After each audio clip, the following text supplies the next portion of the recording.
Hi guys, and welcome back to Speak Like Shaf. This is my series where I help you figure out those tricky business terms that everyone's heard of, but you might not know exactly what they mean. Business can sometimes feel like a foreign language, but stick with me and you'll soon be fluent.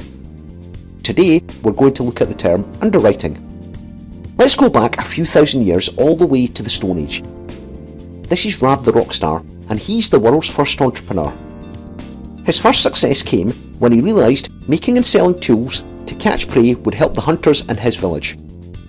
He changed lives as his friends and neighbours had enough food and didn't feel constantly hungry.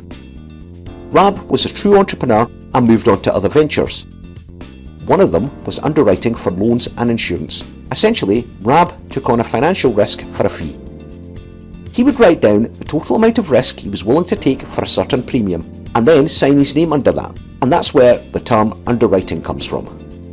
Today, underwriters work to the same principle, although the tech has moved on a bit. They still take on financial risk for a premium, and the risk typically involves insurance, loans and investments.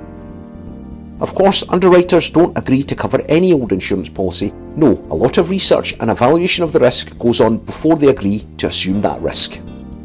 All loans undergo some form of underwriting, and in a lot of cases, this is done by a computer.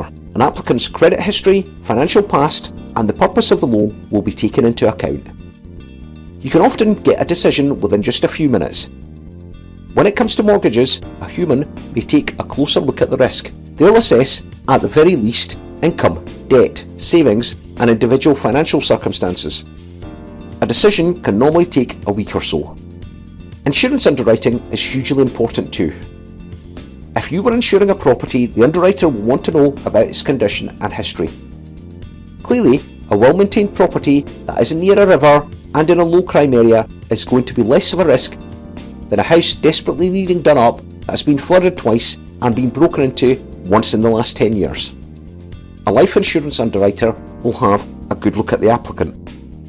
Are they more at risk of death because of their lifestyle? For example, are they in their 40s and they've smoked 20 cigarettes a day for 30 years? They drink alcohol regularly and have an appalling diet and never exercise. If so, the insurance available to them will have very high premiums because they are clearly at risk. Contrast that with another person in their 40s who has never smoked, rarely drinks, eats well and exercises regularly. They are far less of a risk, so premiums will reflect this. Underwriting helps to set fair borrowing rates for loans and establishes appropriate premiums for customers. It's a vital part of the business world. You know what else can be a vital part of your business world? My YouTube channel is totally free and packed full of more Speak Like Shaf, Ask Shaf and 7 Hacks videos. What are you waiting for? Subscribe today and hit the notification bell so you never miss another episode.